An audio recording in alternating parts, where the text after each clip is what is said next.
예, 우리가 이렇게 보면은 사람마다 정직에 대한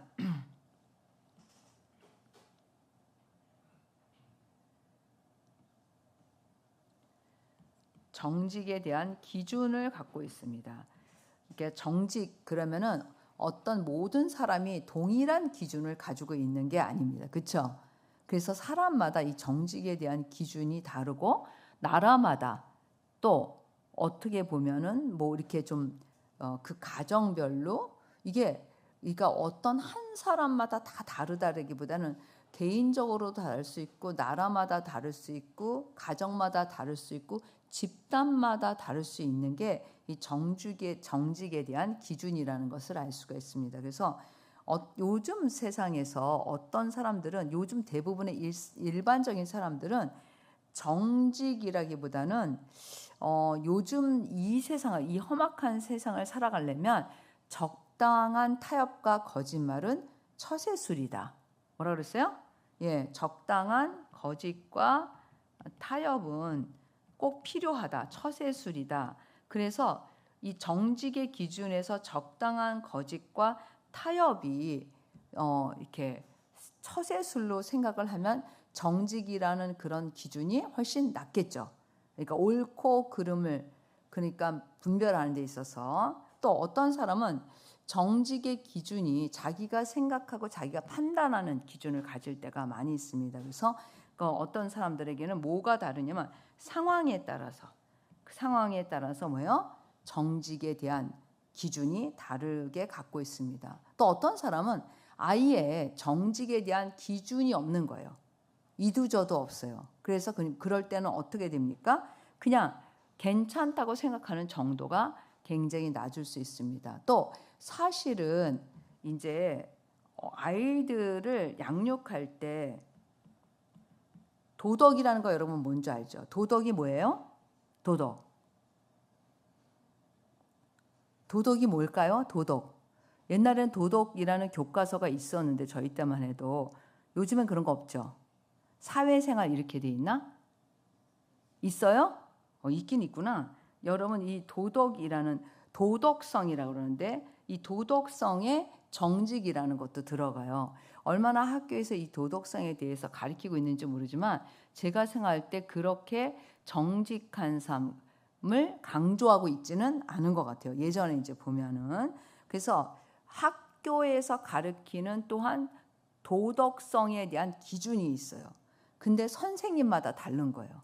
교과서에는 써 있지만 선생님이 어떻게 설명하느냐에 따라서 다를 수 있고 또 가정에서 얼마나 도덕성에 대해서 부모가 어떤 기준을 가지고 있느냐에 따라서 자녀들은 그 도덕성에 맞는 기준을 갖고 있는답니다. 그래서 사실 생각보다 그 부모가 도덕성에 대한 개념이 약하면 뭐예요? 자녀들도 도덕성에 대한 개념이 약해질 수밖에 없어요. 그건 너무 당연하지 않아요? 예.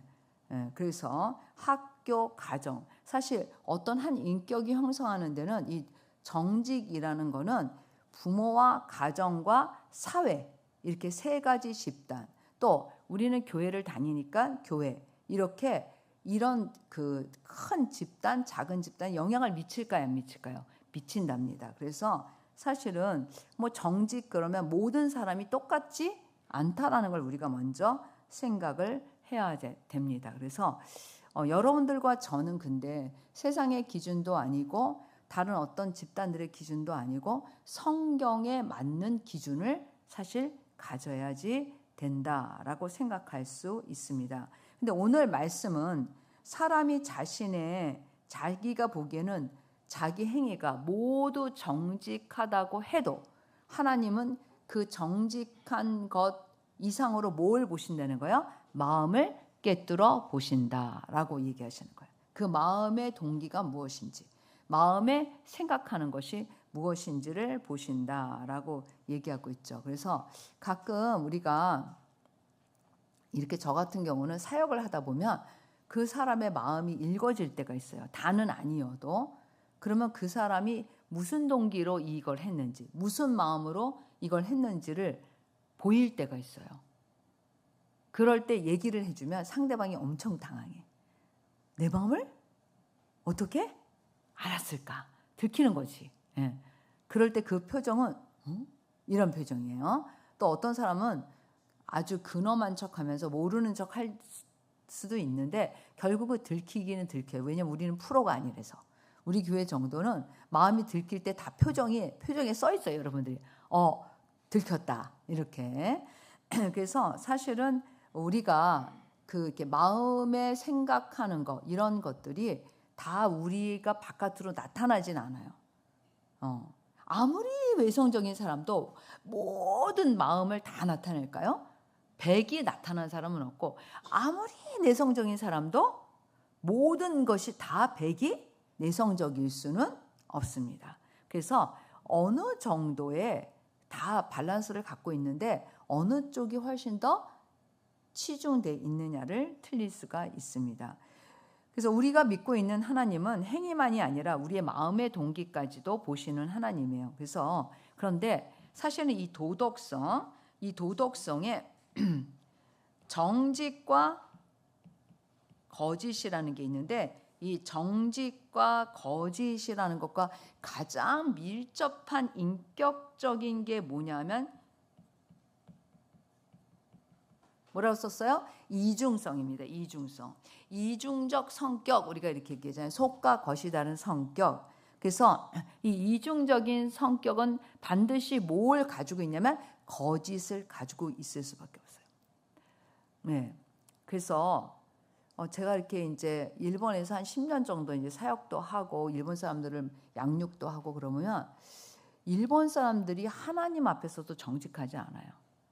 너무 그게 오랫동안 엄마 뱃속에서부터 피가 흐르고 있어요. 이중적인 게.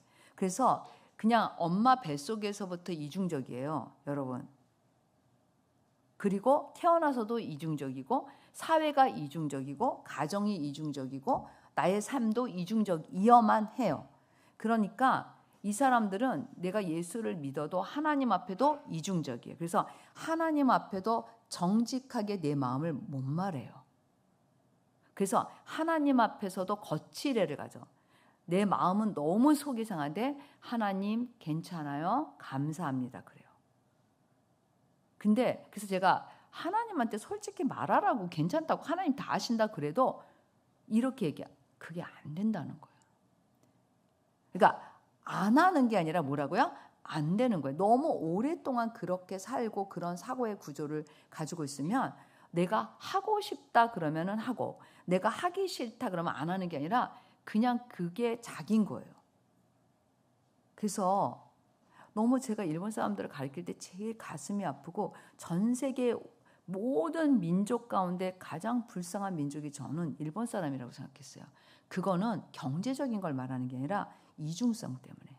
이중성 때문에 너무 그들의 삶이 피폐, 마음이 피폐해요. 왜냐하면 여러분 마음 안에 요거를 이제 이걸 가지고 있든지 이걸 가지고 있든지 이래야 되는데 이중성이라는 건 뭐냐면 겉과 속이 다른 거예요. 그렇죠? 응? 겉에는 뭐예요?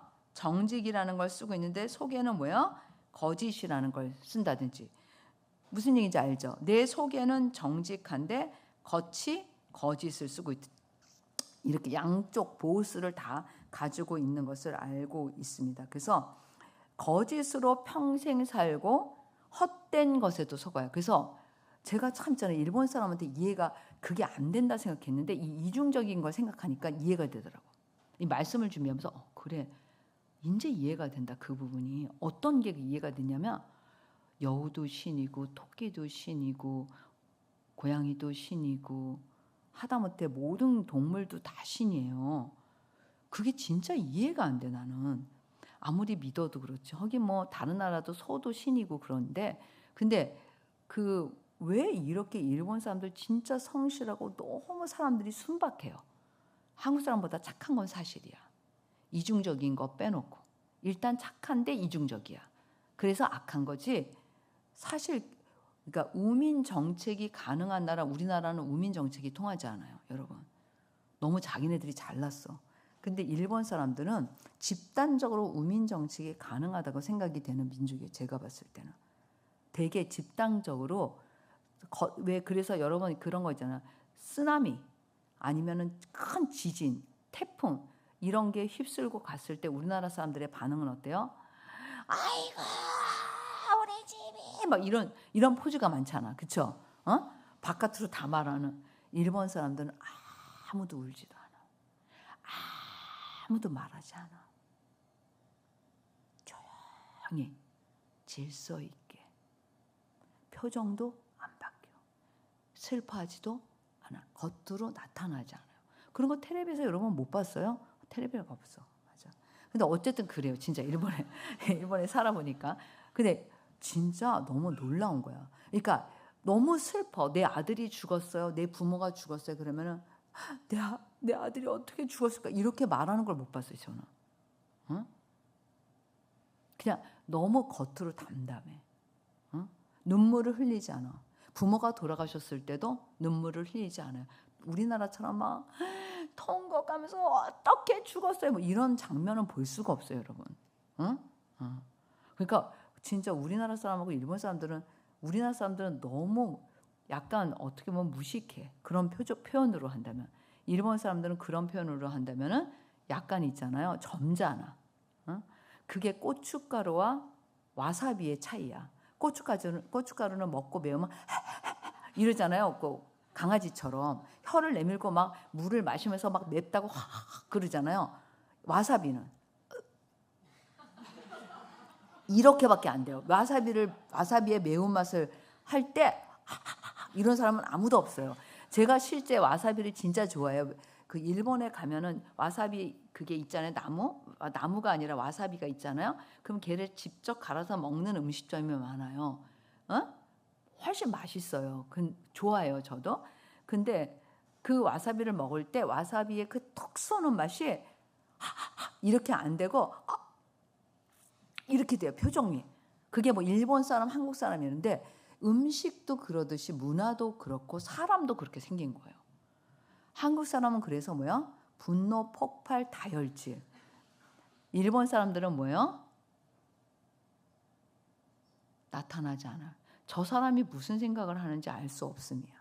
이게 이중적인 거예요. 근데 왜 이 사람들은 이렇게 잘 속을까? 헛된 거예요, 너무. 그러니까 자기네 그 전체 국민보다 많은 800만의 귀신을 갖고 있어요. 근데 제가 알게 됐어요. 그 사람들 안에는 거짓이 이미 있기 때문에 거짓을 그냥 받아들이는 게 훨씬 쉬운 거예요. 거기에 대해서 분별이 되지 않는 게 너무 맞지 않아요? 이미 거짓이 기정화된 사실로 안에 있으니까. 그래서 이 사람들은 그래서 우리나라는 그래도 종교를 하나만 가지고 있어요. 요새는 어떤지 모르지만 얘네는 뭐예요? 절도 믿고 신사도 믿고 교회 가서 결혼식도 할 수 있는 혼합주의야. 그런데 여기에 무슨 자를 써요? 와.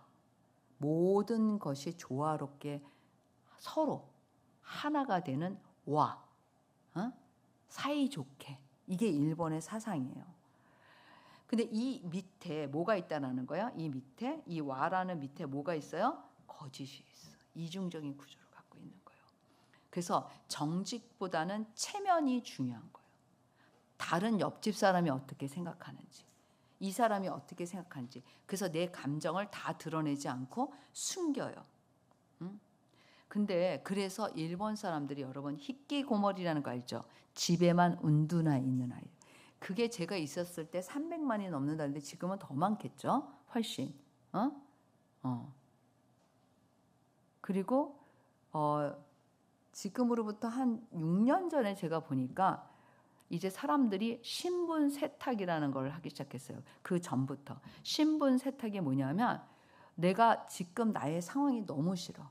나는 그래서 이 상황을 완전히 지워버리고 싶다. 그러면 나의 모든 신분을 세탁하고 증발해. 다른 데로 가요. 그걸 해주는 회사들이 있어. 놀라운 일이에요. 많아요, 근데. 근데 부모는 뭐예요? 애가 없어졌어요. 갑자기 어느 날. 어느 날 남편이 없어졌어요. 어느 날 아내가 없어졌어요. 어느 날 아들이 없어졌어요. 어느 날 딸이 없어졌어요. 정말 이런 그래서 제가 무슨 얘기를 하냐면 이런 이중성은 여러분, 이중성은 뭐를 가장 유발하냐면 정신질환을 유발해요.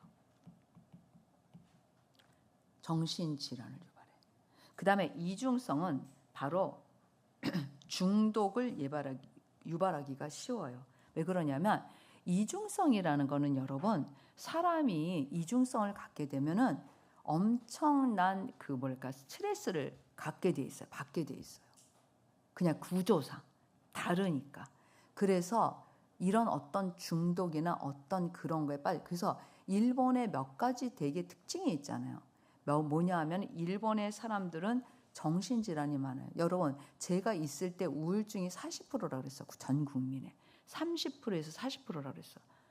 우리나라가 지금 그렇게 가잖아요. 그렇게 우리나라 사람들은 옛날에는 성질을 다 바깥으로 드러낸다는데 요새는 우리나라도 일본 사람 닮아서 굉장히 이중적이야. 아하하하 이런데 칼을 갈고 있어. 어? 그러니까 무섭지. 그게 훨씬 무서운 거야. 그래서 그 우울증과 그 다음에 히키고모리 이상한 질병이 많아요. 그러니까 제가 여러 번 얘기했지만 같은 집에 살아도 아들이 정신질환이고 어떤 여자애를 납치해서 집에서 살고 있는데 부모는 그걸 알면서도 모르는 척 할 수 있는 거. 이게 일본의 구조예요. 진짜 우리 같으면 꿈도 못 꾸는 일이지 사실. 근데 우리나라도 지금 이제 그럴 수 있는 히키고모리가 생기잖아요. 근데 일본은 특히 유독 히키고모리가 많아. 그러니까 절대로 바깥에 나오지 않고 집안에서만 자기 방에만 있어요. 예. 이런 거. 그래서 그 다음에 또 하나. 여러분 이지메라는 말이 뭐예요? 왕따라는 말이 뭐예요? 우리나라는 왕따라는 게 별로 없었어요. 근데 이중적인 이 스트레스를 풀기 위해서 왕따를 하는 거예요. 그거를 어떤 한 사람한테 집중적으로 이 사람을 거의 죽이는 거지. 그러니까 이지메를 당하는 이 사람은 모든 사람의 스트레스를 이 사람한테 다 쏟아붓는 거예요. 그래서 제가 있었을 때 이제 이지메 하는 그런 뭐랄까 방영 드라마 같은 걸 보면 상상을 초월해. 그게 묘사가 아니라 실제적으로. 이중적인 게 얼마나 우리의 정신 건강에 100% 나쁘고 우리의 몸에도 나빠요. 당연히 정신질환이 있으면 건강에도 좋을까요? 나쁠까요? 나쁘죠. 그래서 사실은 정신질환을 유발하는 빈도수가 높아요. 그래서 지금 보세요, 여러분. 현재 세상은 점점 더 정직보다는 뭘로 가요? 거짓으로 가니까 전 세계가 병드는 거예요. 미디어는 사실 미디어라는 자체는 중립적인 건데 미디어를 통해서 사람들한테 계속 거짓을 세뇌하니까 사실이 아닌 거를 세뇌하니까 사람들은 뭐가 되냐면 첫째 뭐가 되냐면 판단력이 없는 바보가 돼. 판단력을 잃어버리게 되는 바보가 되고 또 하나는 뭐가 되냐면 반드시 정신질환, 우울증 같은 이런 증상이 엄청나게 많이 생기는 거예요. 그래서 청소년의 우울증이 급증하고 있어요. 청소년의 자살률이 급증하고 있어요. 청소년의 중독의 문제가 심각해요. 이런 거 다 어디서 오느냐? 바로 이런 데서 오는 거예요.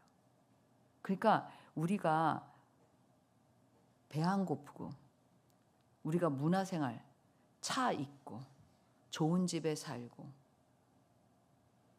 우리가 문화 혜택을 누리고 여러분 이런 게 인간에게 가장 좋은 환경이 아니라는 걸 아셔야 돼요.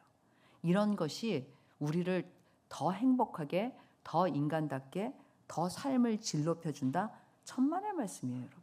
더 우리를 파괴시키는 부분도 있다 없다. 있다라는 걸 여러분들이 기억해야 돼요. 그래서 지금 세상은 그래서 우리나라도 지금 우울증이 심각해요.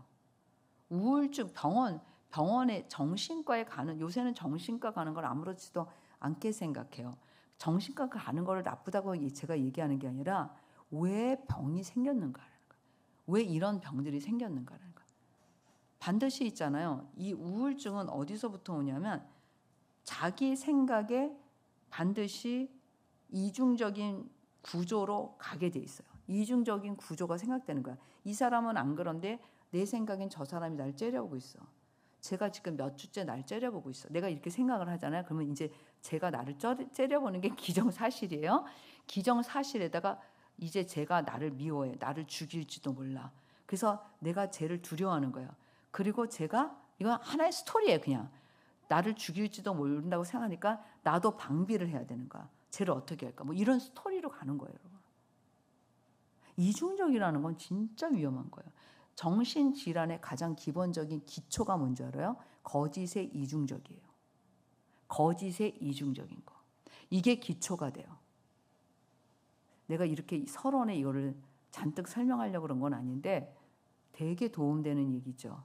요즘의 세상에, 요즘의 아이들의 상태는 굉장히 심히 이중적이야. 왜? 내가 미디어를 하는 데 있어서 부모가 그거 보지 말아라. 네, 봐요. 이거 하지 마라. 네, 해요. 이게 다 이중적인 거예요. 그럼 뭘 품게 돼요? 거짓을 품게 되지. 근데 그게 가만히 있지 않고 점점 진전이 돼. 얘가. 네. 그래서 이렇게 된다는. 그래서 이게 성경적이 아니더라도 성경이 말하지 않아도 여러분 정직은 너무 중요해요. 따라서 정직은 너무나 중요하다.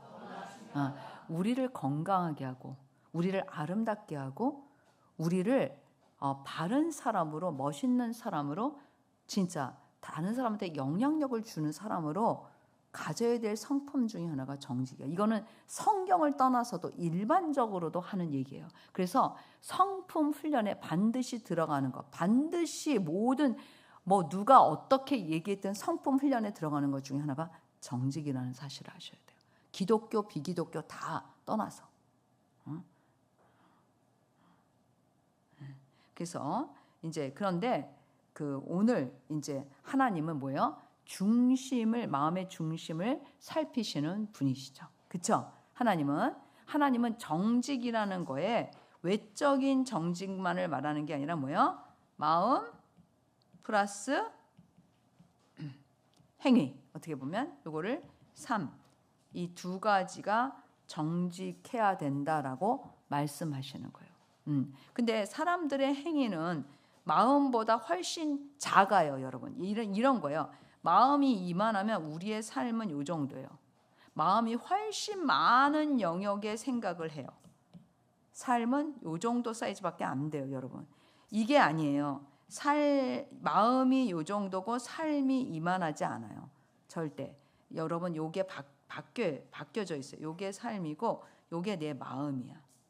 이 정도의 차이가 있다라는 거예요. 그래서 하나님은 우리의 마음을 살피신다 그럴 때 나의 시시각각의 동기, 내가 생각하는 거, 내가 순간순간 하는 거, 그런 것들을 하나님은 살피신다라는 거예요. 그래서 이제 그 사무엘이 사울 왕을 하나님이 버리시고 다른 왕을 세우신다 그래서 이세 집에 보내시잖아요. 그랬을 때 첫 아들, 큰 아들을 보고 쟤구나라고 생각했어요. 왜? 외모가 너무 훌륭했던 거지.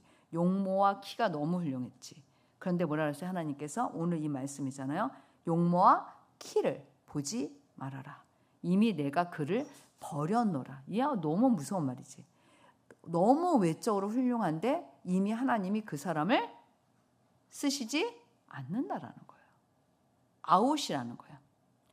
내가 보는 것은 사람과 같지 아니하니 사람은 외모를 보지만 하나님은 뭐를 보신다? 중심을 보신다. 우리의 마음의 동기를 먼저 보신다라고 얘기했어요. 그다음에 그래서 이사야 29장 13절도 한번 같이 보죠. 시작.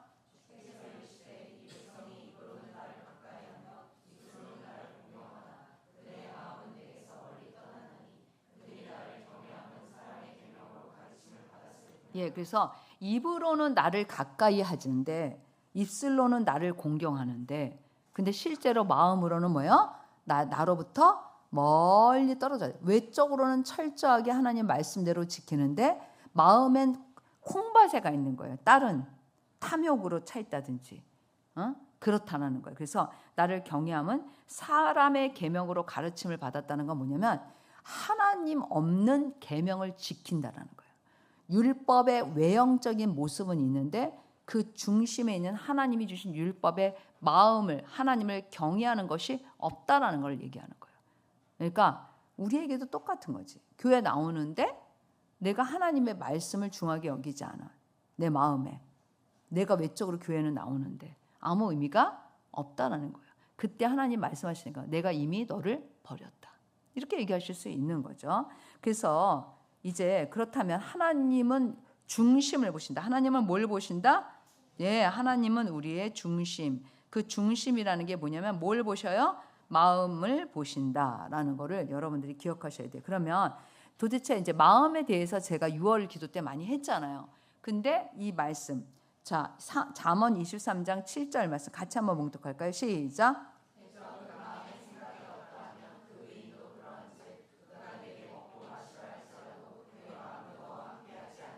그러니까 마음과 외적인 게 같이 먹어요. 괜찮아요. 근데 속은 오지 마.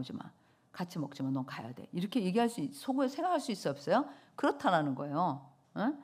그래서 이게 무슨 얘기냐면 표준 세번역으로 보면 무릇 그 마음의 생각이 어떠하면 그 사람됨도 똑같다는 거야. 그 마음의 생각이 그 사람이다라는 거야. 마음에 어떤 생각을 하느냐 그 사람이라는 거야. 그리고 그가 말로는 먹고 마시자 같이 근데 마음은 뭐예요? 속마음은 너랑 함께 있지 않다라는 거야. 이 본문 말씀은. 그러니까 따라서 해보세요. 옆에 있는 사람한테 얘기해 보세요. 내 마음하고 나는 똑같은 사람이에요. 해보세요. 네. 이거를 여러분들이 생각해야 돼요. 내 마음하고 나는 종종 사람들이 이중적이다 보면 자기가 자기를 속여요. 우리 대부분 자기가 자기를 속이는 게 전혀 없는 사람은 1%도 없어. 여기 다 자기가 자기를 속인다? 정도의 차이가 있는 것뿐이지.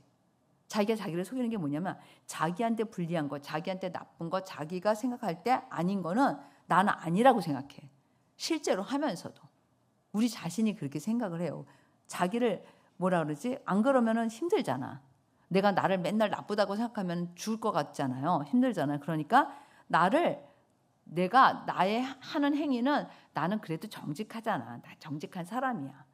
내가 일주일에 2번 큐티하면서 체크하지 않으면 난 그래도 매주 큐티하잖아. 이렇게 하는 거하고 똑같은 거야.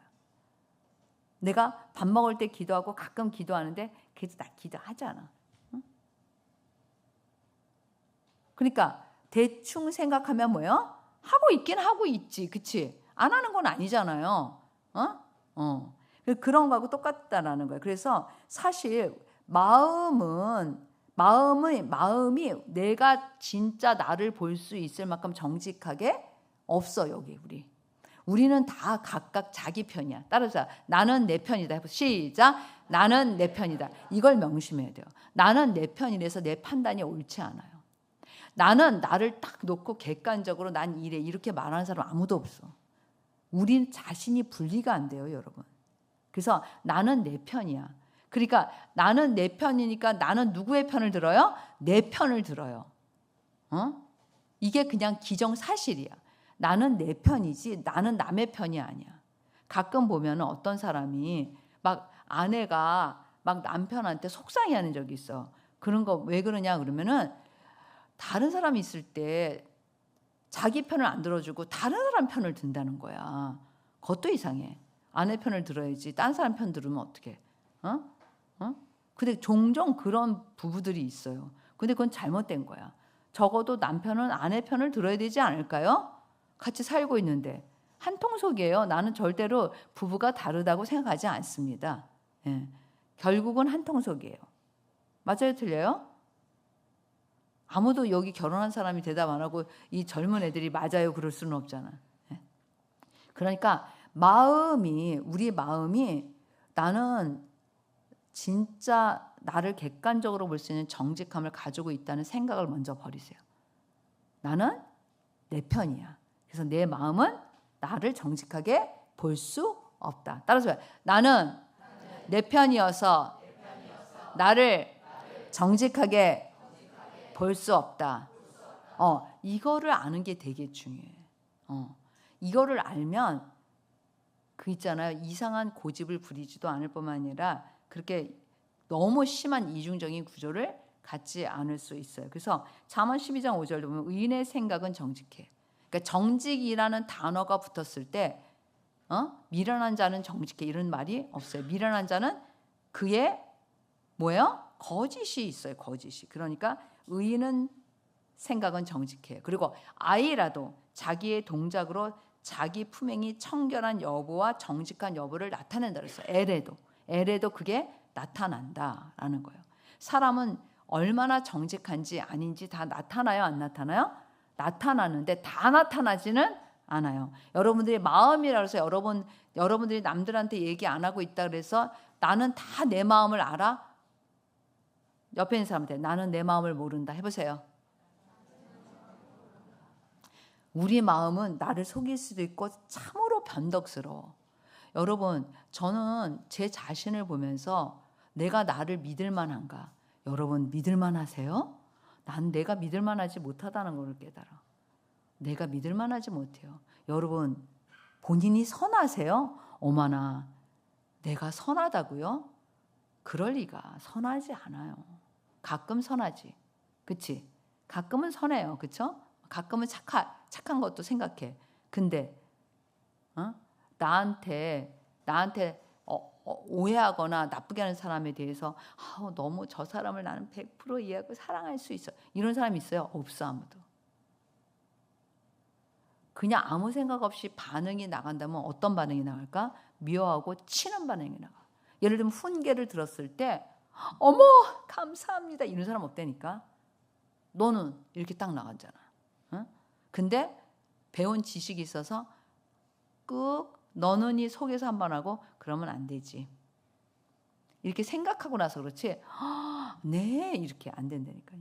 그래서 우리 마음이 사람의 마음이 내가 나를 다 알지 못해요. 여러분이 그걸 인정해야 돼요. 그렇지만 내 마음이 그 사람이야. 거짓된 마음은 거짓된 사람이야. 응? 무슨 얘기인지 알겠죠? 자, 그래서 그러면 여호와께는 정직이라는 거가 어떤 상관인지 쫙 말씀 한번 읽어봅시다. 시작.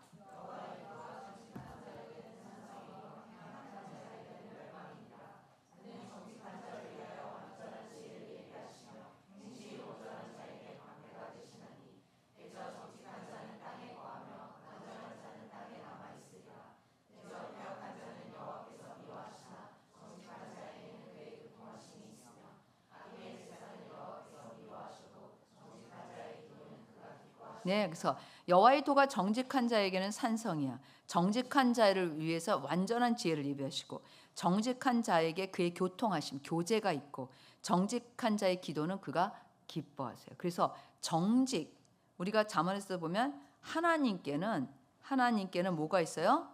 정직한 자가 하나님과 소통하는 자예요. 그래서 하나님께서 기뻐하시는 제사는 상한 심령이라. 그게 뭐예요? 상한 심령이라고 왜 붙었을까? 정직한 마음이라는 거예요. 정직한 마음. 정직한 마음을 하나님이 기뻐하신다라는 거예요. 그게 하나님이 기뻐하시는 제사라는 거예요. 자, 그러면 우리는 어떤 정직을 가져야 되는가? 제가 이제 이 두 구절 했는데, 자, 시편 119편 11절 같이 한번 읽어봐요. 시작. 예, 여기에 제가 하지 않았지만 청년이 무엇으로 그 행실을 깨끗게 하리이까? 주의 말씀을 따라 삼갈 것이니이다. 이렇게 했거든요. 그래서 우리의 마음이 정직하게 우리의 마음을 지켜야 되는데 먼저 우리의 마음이 범죄하지 않으려면 여러분들이 말씀을 생각해야 돼요. 그래서 저는 그런 생각을 많이 해요. 제가 이제 요새 조금 그 마음에 힘든 일이 있었어요. 얼마 전에. 그래서 힘든 일이 생기면은 자꾸 떠오르잖아. 떠올라요, 안 떠올라요? 그치? 떠오르잖아. 이렇게 떠오르잖아. 그때 그 생각을 계속해서 꼬리를 물고 또 생각하고 저는 그렇게 안 해요. 초반부터 파수꾼을 서서 단칼에 잘라버려. 근데 그거를 어떨 때는 10번도 하고 어떨 때는 20번도 하고 어떨 때는 30번도 한다니까요. 그렇게 내가 단칼에 한번 자르면 그 다음엔 생각이 안 나? 그런 인간이 있어요? 없어요. 근데 그런 노력을 한다는 거예요.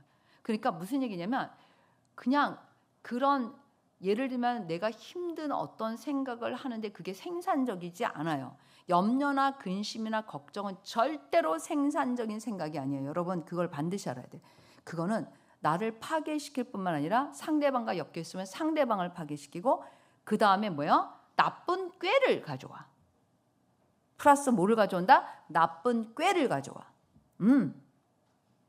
우리가 어떤 원함이 있을 때 내가 절제된 생각을 가지고 있지 않으면 나쁜 꾀를 가져오잖아요. 근데 그 생각에 꼬리를 물지 않고 단칼에 잘라버리는 거야. 근데 단칼에 잘라버릴 때 그냥 자르지 않고 자르고 나서 바로 하는 게 뭐가 있어요? 말씀을 암송하거나 말씀을 기억하는 게 즉방 진짜 뭐라 그러죠?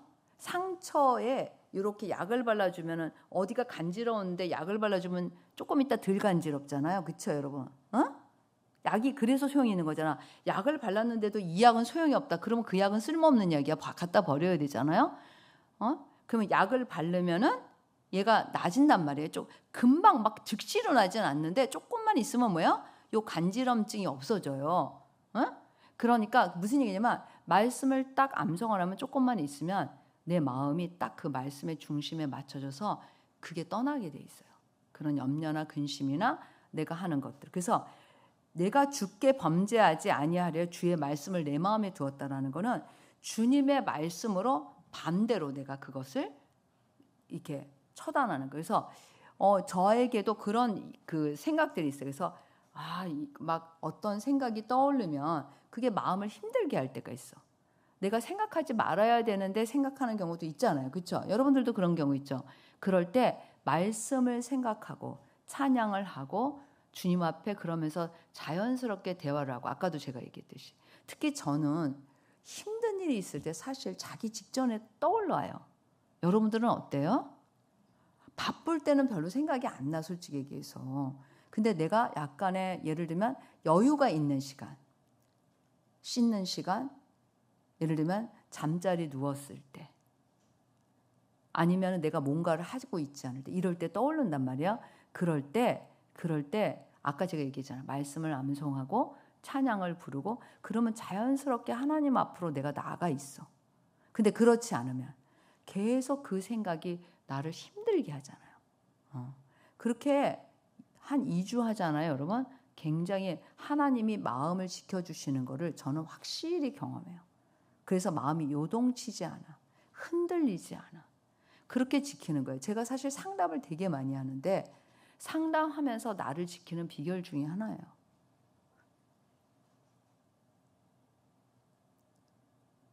상담한 내용을 그거를 다 아니면은 그런 모든 것들을 이렇게 기억하지 않아요, 여러분. 사실은 그걸 뭐요? 다 그렇게 내려놓는 거예요. 어떤 부분에서. 어떨 때는 상담에서 좋은 거보다는 상담은 좀 나쁜 걸 듣잖아요. 근데 그거를 처리한단 말이에요. 그렇게 주님의 보혈로도 처리하고 떠오를 때 그렇게 처리하고. 그래서 되게 중요해요. 자기 마음을 지킬 때 말씀으로 지키고 찬양으로 여기 아까 이제 나오는데 그렇게 하면은 되게 하나님 앞에 여러분들의 마음이 자연스럽게 가서 기도로 이어질 때가 많아요. 시편 139편 23절 다시 보죠. 또 23, 24 시작.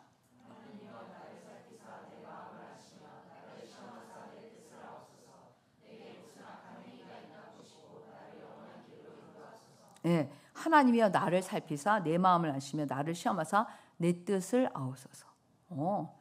다윗이 하는 거죠. 내게 무슨 악한 행위했나 보시고 나를 영원한 길로 인도하소서. 내 마음의 동기와 내 마음의 소원을 하나님께서 뭐예요? 보고 계세요, 여러분. 숨길 수 없어요. 그래서 하나님을 의식해야 되는 것 중에 하나가 내 멋대로 생각할 때 하나님을 기억하지 못하면 큰일 나는 거예요. 그거는. 그때 하나님을 기억해야 돼. 자, 옆에 있는 사람한테 얘기해주세요. 내가 아무도 안 본다는 그 순간에 하나님을 기억해야 돼요. 해보세요.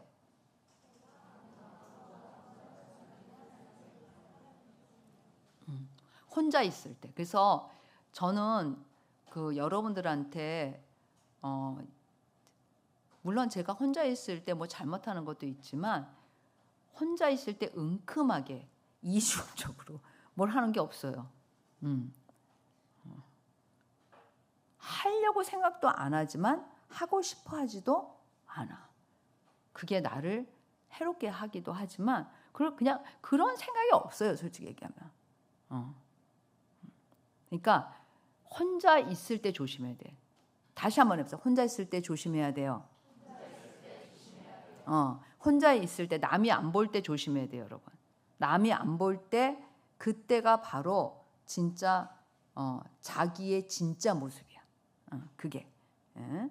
자, 그래서 우리의 정직은 바로 하나님의 말씀으로 우리가 지켜지는 것이고 또 하나는 하나님 앞에서 우리가 지켜야 되는데 아무나 완전한 정직을 가질 수 없어요. 내가 아까 얘기했잖아요. 우리는 정직이라는 단어를 가질 수가 없어요. 우리 안에 죄가 있기 때문에. 그래서 4가지를 얘기할 수 있어요. 4가지. 첫 번째, 회개로 마음의 정결함을 유지할 수 있어요. 뭐라 그랬어요? 회개. 첫 번째, 회개로 마음의 정결함을 유지할 수 있고 그 다음에 두 번째, 성령의 인도하심을 따라서 거짓을 버려요. 사실 회개와 거짓이 같은 것 같겠지만 회개는 어떤 나의 잘못된 행위나 마음을 회개하는 거고 거짓은 순간순간 닥쳐요. 순간순간 내 마음에 떠오르기도 하고 내 안에 들어오기도 해. 그때 뭐예요? 그리고 나한테 불붙는 거짓된 화살을 쏘아주잖아. 그럴 때 뭘로 막아야 돼? 믿음의 방패로 막아야 되잖아요. 그렇죠? 그래서 거짓을 버리는 그거를 여러분들이 굉장히 많이 해야지 돼요. 그 다음에 세 번째는 말씀과 찬양으로 마음을 지켜야 돼요. 저는 여러분들한테 마음으로 찬양하는 걸 많이 얘기해 주고 싶어요. 그 이상한 생각들 하지 말고 마음 속에 찬양하고 있으면 진짜 좋아요. 그래서 말씀이나 내 마음으로 찬양을 하면 좋아요. 네 번째, 마음에 파수꾼을 세우세요. 파수꾼을 세워요. 그래서 내 마음에 파수꾼을 세워서 그 거짓된 것이 들어올라올 때 아까 얘기했듯이 막아야지 되는 거야. 그거를 그냥 받아들이고 그거를 생각하는 그런 수준으로 가면 이중적인 구조를 거짓된 구조를 가질 수밖에 없다라는 거예요. 그래서 이제 결론적으로 우리의 정직은 우리의 마음의 정결함과 같이 가야 돼요. 근데 우리의 마음의 정결함, 하나님이 기뻐하시는 마음은 여러분 2가지가 있어요. 하나님 앞에 어떻게 난 정직할 턴가.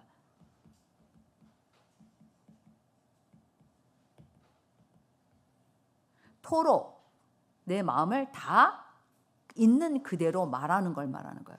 그 다음에 뭐예요? 회개 이렇게 썼잖아요. 제가 토로는 뭐냐면 내 마음이 품고 있는 생각을 하나님 앞에 얘기하는 거예요. 내가 어떤 유혹을 받아요. 하나님, 제가 이게 유혹이 돼요. 저한테. 전 정말 이게 너무 저한테 힘들어요. 제가 극복하기가 힘들어요. 하나님 절 좀 도와주세요. 저는 어떻게 하면 좋아요? 미디어를 끊고 싶지만 미디어가 하고 싶어요. 하나님 저는 거짓을 버리고 싶은데 전 그냥 입을 열면 거짓이 나와요.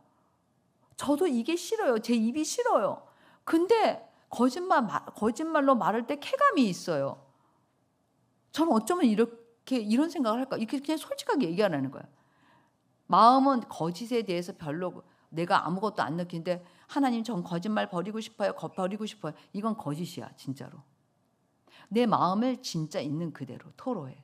내 마음을 있는 그대로 토로하고 여기서 내 마음을 있는 그대로 하면서 중심이 어디로 가는 거야? 하나님께 맞춰질 때 진정한 회개가 나오고 하나님의 타치하심이 있어요. 되게 중요한 거야. 여러분 우리는 아무도 정직한 사람이 없어요. 정직에 완전히 근본적으로 정직한 사람은 아무도 없어요. 그러나 우리는 정직한 사람이 되어야 되고 정결한 사람이 되어야 되고 정직한 사람이 되어야 돼요.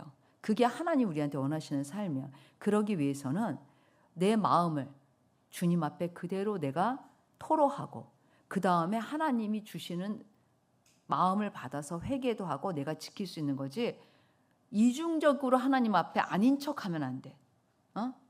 여러분 생각해 보세요. 하나님 앞에 여러분 생각보다 이중적이다? 아닌 척 많이 해요. 생각보다. 하나님이 다 아시는데 그럴 게 뭐가 있을까? 그렇게 생각이 되죠. 그럼에도 불구하고 해. 신기한 일인데. 아닐 때도 있잖아. 그 아닐 때도 있는 그 마음을 진짜로 주님 앞에 가져가라는 거예요. 나는 왜 이게 안 될까요? 이렇게. 난 왜 이게 힘들까요? 여러분 생각보다 하나님은 되게 좋으신 분이에요. 일로 와봐, 일로 와봐, 너 일로 와봐. 뭐 안 된다고 그게? 꿀밤을 콕 때리면서 너 진짜 죽을래? 이러지 않아요. 어? 너 그게 안 되니?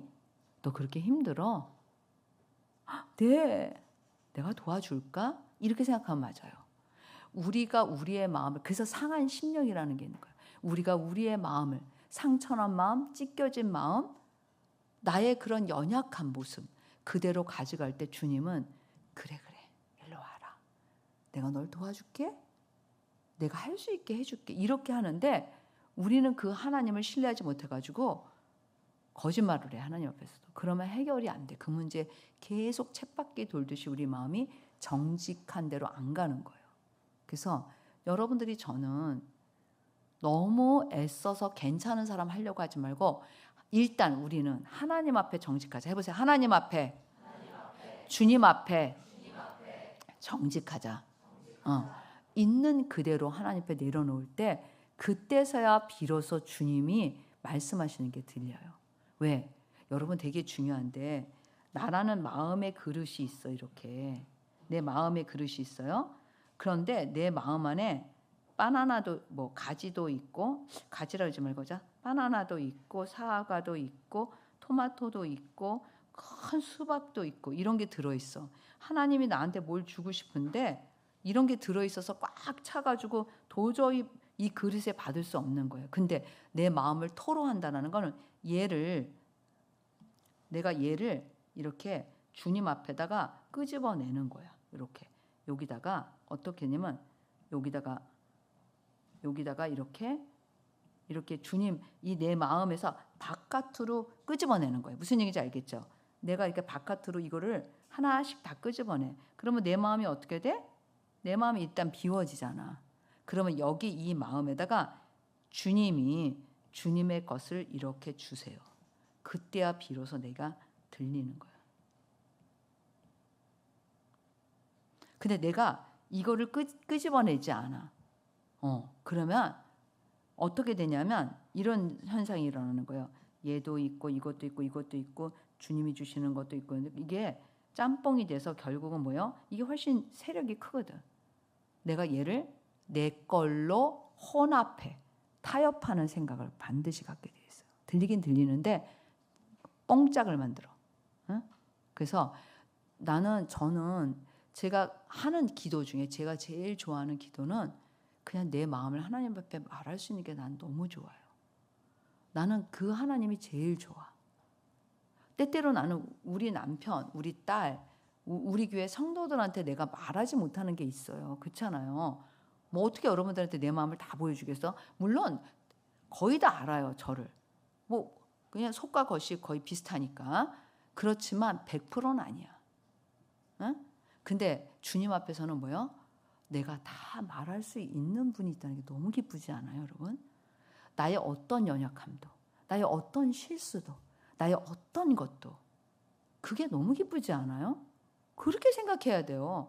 그렇게 생각해서 내가 그거를 내려놓을 때 내 마음에서 그것들을 뭐예요? 끄집어내서 주님의 발 앞에 놔두면 그 다음에 주님이 말씀하시는 게 나한테 들려지는 거예요. 근데 여러분들은 그걸 안 꺼내야지 된다고 생각해. 그걸 꺼내면 혼난다고 생각하거나 그걸 꺼내면은 어떻게 된다고 생각해. 그게 아니라 그래서 정직은 먼저 뭐를 해야 돼? 꺼내야 돼. 내 마음을 있는 그대로 주님 앞에 내려놓는 거. 그게 진짜 필요하다 안 필요하다? 필요하다. 그래서 우리의 마음의 정직은 우리는 아무도 정직한 사람이 없어. 그러나 우리가 주님 앞에서 어떻게 하면 정직해지는지는 알아. 그게 바로 오늘 이 말씀이에요. 주님 앞에 다 내려놓고 그다음에 주님이 주시는 말씀을 가지고 회개를 하거나 위로를 받거나 격려를 얻거나 주님의 말씀을 힘입어서 나아가거나 그게 바로 우리가 가질 수 있는 마음과 그다음에 우리 행위의 정직이라고 할 수가 있습니다. 그래서 우리는 거짓 없는 정직이라는 건 마음의 정결함과 함께 가야 된다. 왜? 하나님은 우리의 마음의 중심, 우리 마음의 동기의 순수성을 반드시 보시기 때문입니다. 기도하겠습니다.